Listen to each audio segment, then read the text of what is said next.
Assalamualaikum warahmatullahi wabarakatuh. Salam bagi mahasiswa dimanapun Anda berada.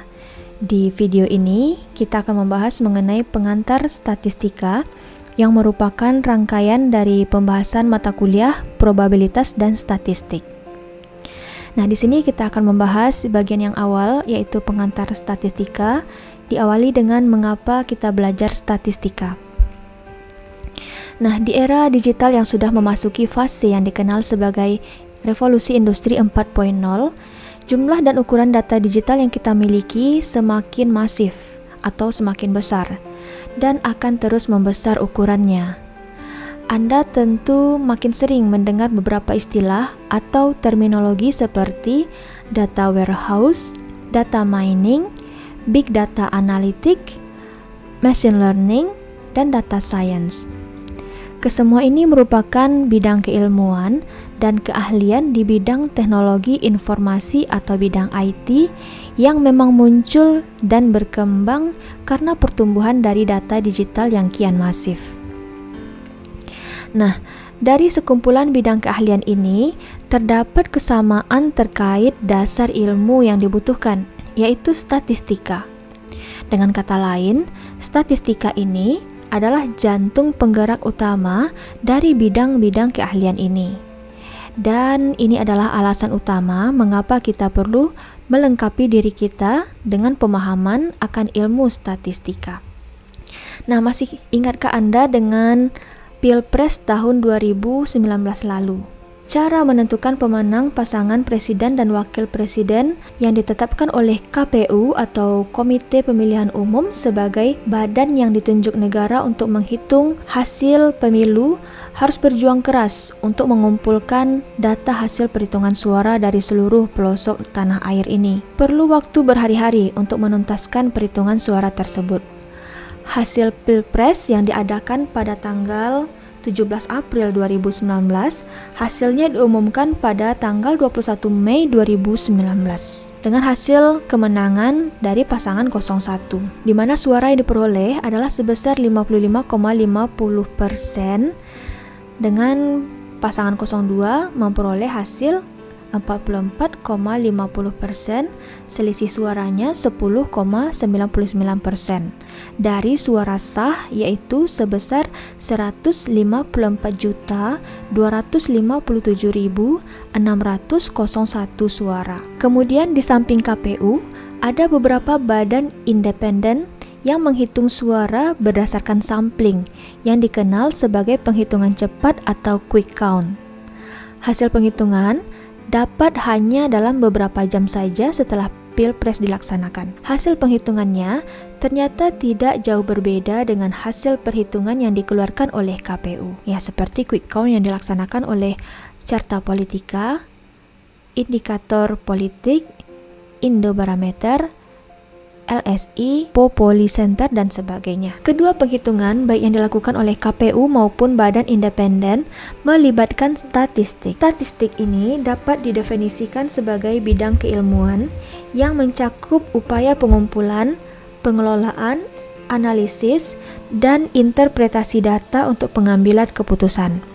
Saya ulangi sekali lagi, statistika atau dalam bahasa Inggrisnya dikenal sebagai statistics dengan S di belakangnya, merupakan bidang keilmuan yang mencakup upaya pengumpulan atau collecting, pengelolaan data atau organizing, analisis data atau analysis, dan interpretasi data atau interpreting untuk pengambilan keputusan. Kemudian untuk data dalam bidang statistika ini sendiri dapat dipahami sebagai kumpulan informasi yang diperoleh melalui pengamatan, penghitungan, pengukuran, ataupun responsi. Saya ulangi sekali lagi, data dalam statistika dapat dipandang atau bisa didefinisikan sebagai kumpulan informasi yang diperoleh melalui upaya pengamatan atau observations, penghitungan atau counts, pengukuran atau measurements, dan responsi atau responses. Berikutnya kita masuk pembahasan tentang populasi dan sampel. Populasi merupakan keseluruhan data pengamatan. Populasi Pilpres 2019 adalah seluruh rakyat Indonesia yang memiliki hak pilih, yang tercatat berjumlah 150.257.601 orang dari penghitungan KPU. Kemudian contoh lain, misalnya kita mencari nilai rata-rata ujian statistik di jurusan manajemen pada Universitas X, Y, Z. Di sini misalnya jumlah mahasiswa yang mengambil mata kuliah statistik adalah 200 orang. Maka besar populasinya adalah 200. Statistik juga memiliki makna lain yang menyangkut hasil ukuran suatu sampel. Nah, sampel merupakan bagian dari populasi yang diambil dengan metode tertentu sehingga mewakili populasi. Misalnya hasil quick count diambil atas sampel pemungutan suara yang dilakukan oleh lembaga resmi independen. Pengukuran atas sampel disebut sebagai statistik. Nah, berikut ilustrasi dari populasi dan sampel. Sampel merupakan bagian dari populasi, di mana hasil pengukuran dengan data yang menggunakan populasi disebut sebagai parameter. Sedangkan hasil pengukuran dengan data yang bersumber dari sampel disebut sebagai statistik. Dalam hal sampel, ada istilah sampling, yaitu cara untuk mendapatkan sampel dari populasi.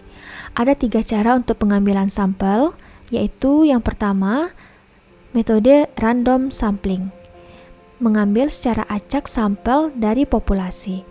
Contoh, dari 200 mahasiswa yang mengambil mata kuliah statistik, diambil 20 mahasiswa saja untuk mengetahui rata-rata nilai ujiannya. Kemudian yang kedua, yaitu representative sampling, dipilih sesuai dengan karakter dari populasi tersebut.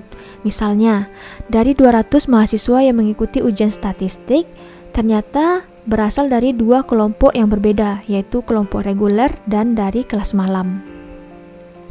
Maka diambil sampelnya 20% dari masing-masing kelas tersebut untuk dijadikan sampel.